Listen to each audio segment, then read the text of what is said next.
Before I get into today's video, remember to follow me on Twitter. So my Twitter, the link is in the description below. You can also find me. My handle is @JacksonKruger. Come over, say hi, and anyways, back to your regularly scheduled video. All right, so let's talk about some Drew Lock.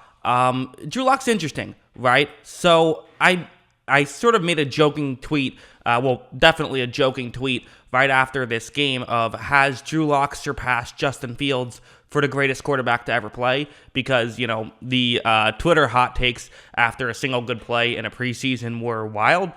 That being said, I saw some stuff I really liked from Drew Lock. Like, not just him throwing to wide open receivers. That was a part of it, for sure.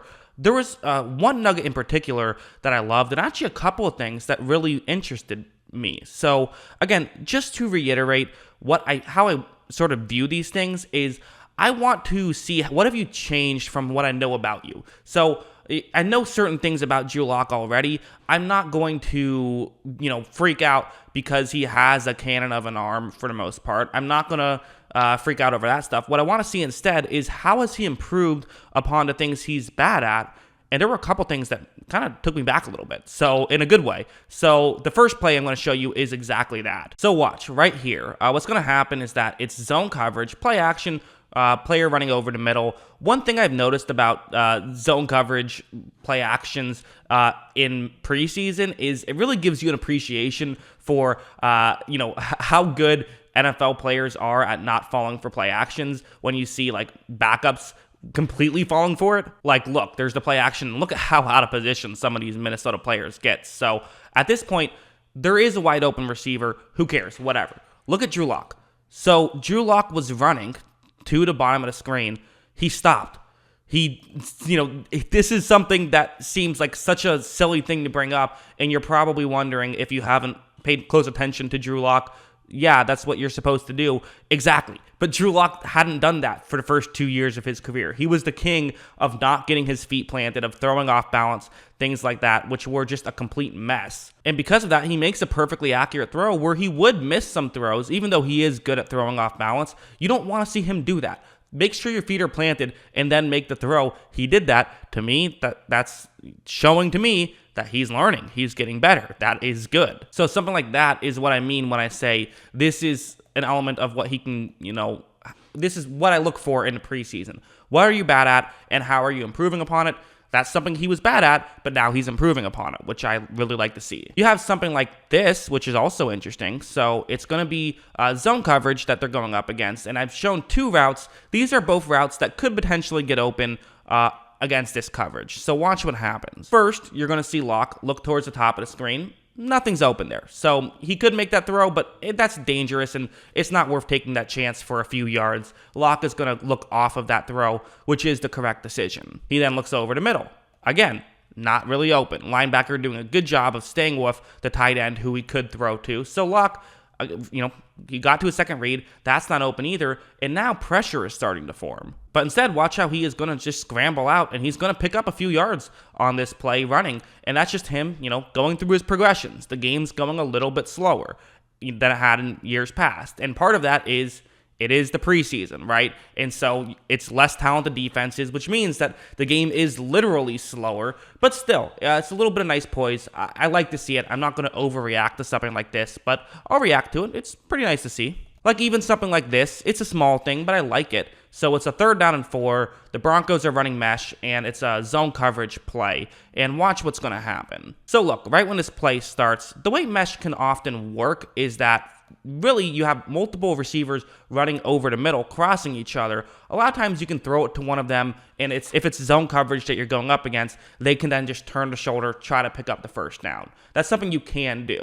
Now, a way a defense will sometimes counter that is just by having players in their zone coverage, you run over and cover up those two guys who are running, which is what Minnesota is currently doing.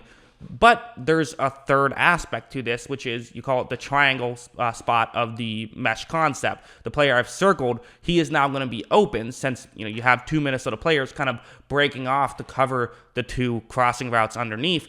Well, now you have someone wide open. He's sitting down in that gap right there. Lock is noticing this. So Lock doesn't know that's going to happen. And in fact, he was looking at the wheel route on the top of the screen before he started doing this, but now he reads this. So again, it's just the game's moving a little bit slower, which means he can make his decisions a little bit faster. Under pressure, he still does make a very accurate throw, and they pick up the first down to Jerry Jeudy, who even runs for more yards after the catch. So again, good stuff by him. And also, that being under pressure a little bit is something I have to bring up as well. So this is something that if you're not a big analytics guy, you're just not going to care about, but I'm going to bring it up anyways. So in the analytics community, it's often considered a big part of how you perform under pressure is luck.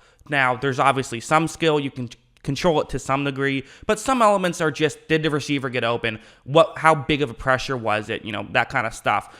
Were you hit as you were thrown, or were you not hit as you were thrown? Stuff like that can often sort of change how the game is played through no fault of the quarterback. So the reason why that's so important to bring up is Drew Lock was horrible last year under pressure. He was one of the worst in the league, which to some degree tells you that he's probably not great under pressure, but also to some degree tells you that there's probably some luck element involved and he got unlucky. And given that I thought he played pretty well under pressure in this preseason game, it gives me hope that it was just a luck thing and he actually could get better. So again, there's logical reasons to believe that Locke could take a step forward in year 3. It's not just hopefully he gets better. There's actual, legit reasons and some data that suggest that he could be better, not just with numbers, but also with what we've seen on tape. You have something like this, where this is going to be a designed rollout to the top of the screen, and you see, 2 potential routes he could throw to, and watch what happens. So, Locke takes the snap, fakes the handoff,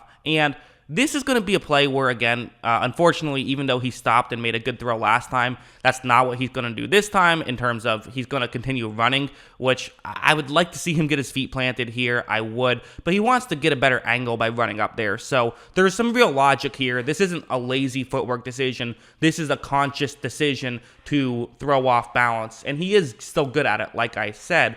And you see that number 12 there for Denver is open. And watch, this is a perfectly accurate throw. So again, the arm talent is there. That's never been the question of the arm talent. It's kind of been the other stuff, which it's easier to fix someone like that than it is to fix someone who doesn't have the arm talent. Because if you don't have the arm talent, you're never going to be successful. And this play is a great example. Again, like I said, we all know he has a big arm. I don't have to show it, but I will. Why not? It's worth showing.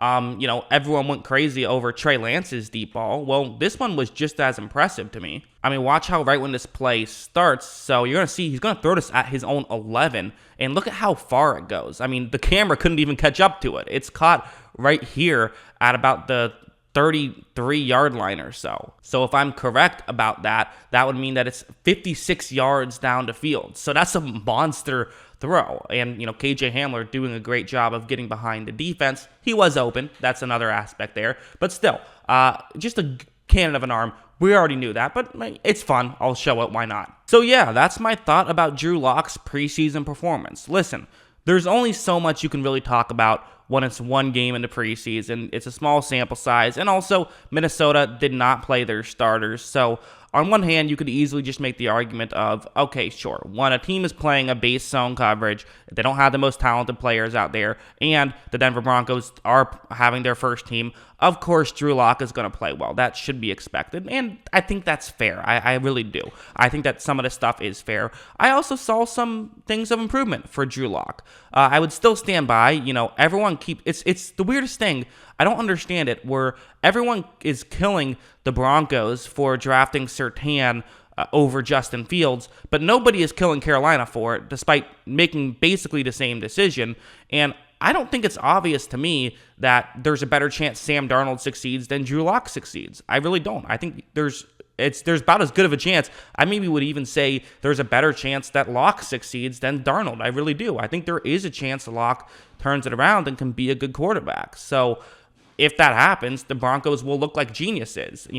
It's not a guarantee, quite frankly, and people go crazy over this. It's not a guarantee that Justin Fields will be better than Drew Lock. Now, I think I would rather have Justin Fields than Drew Lock, but it's not a guarantee. And again, they got a good player in Surtain, potentially. Rookie, who knows what happens. I'm just saying it's too early to react. That's my main point. Too early to say this is clearly a mistake. And it's too early to write off Drew Lock because I think he's probably going to start, and he has a real chance to do something good with Denver. He could also lose the starting job preseason, and we never see from him again. But again, from what I saw, I liked. That's my opinion. What's yours? Let me know in the comments below. Always love hearing from you. And of course, as always, thanks for watching.